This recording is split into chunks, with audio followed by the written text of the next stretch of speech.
Tinkerer here. Don't forget to subscribe. The Tinkerer here. What we're doing here is we are going to selling our house, and because we're doing that, we want to freshen up all of the old vents, AC vents. So what we're gonna do, these things are at least $10 a piece. I mean, you have to do so many. That's a lot of money. But if you buy yourself some nice paint, you can really freshen everything up. So you take them off. So you look like that, and then take a look at all these nice, brand new, fresh painted vents. Let's see how you're doing there.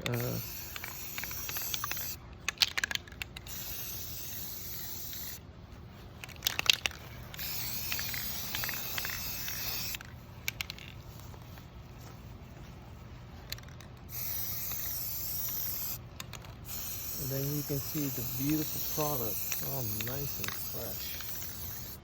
Yeah, these were all like a beige color, kind of gross and ugly, and so I decided to paint them white to be nice and fresh. Awesome.